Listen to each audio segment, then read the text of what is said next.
Yes. Nagtataka ako bakit ang daming taong nakaabang. Yung pala, inaabangan nila yung umpisa. Pag nag-start pala to, usok muna yung bumababa. Bago pa yung tubig, usok muna yung nauuna. Kaya lahat ng tao nakaabang. Napatakbo tuloy ako. Kaya pala, kaya ayun, nakita ko kung paano nagsimula siya. Walang sinabi yung sa Marina Bay. Ito napakalaki po. Kasi kanina pa kami dito eh.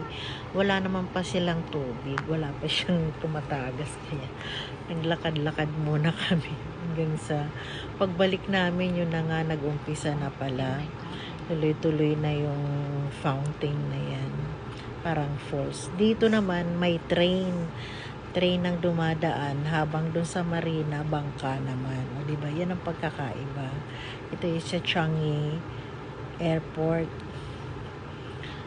Mapapa-amaze ka talaga sa ganda. Talaga naman napakalaki.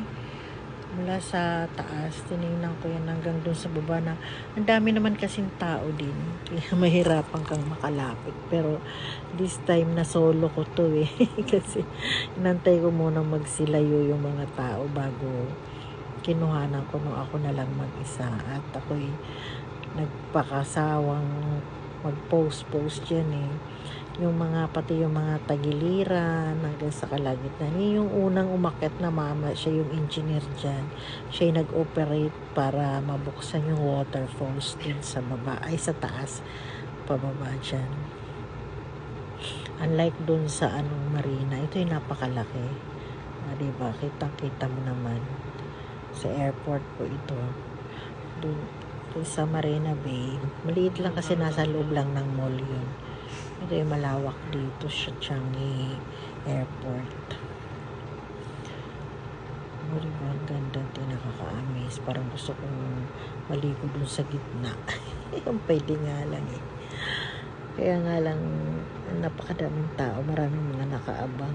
Siguro mga kapareho ko rin to mga pasahero. Kasi yung mga nakakapunta dito, yung mga sasakay sa Singapore Airline. Anak ko, nag-me-I dance pa pala ako dito. Ang kulit eh, no? Happy lang. Hanggang sa pag-alis namin eh, madadaanan pa rin siya kasi kahit saan ka dumaan dyan, tanaw siya at talaga namang yan ang tinitingnan. Binabalik-balikan ng mga tao, pabalik-balik para makita yung amazing waterfalls na yan. Sa entrance pa lang kasi sinabi na sa akin na halika doon tayo sa totoo. Ay sa bandang baba naman para nasa loob lang siya ng isang container.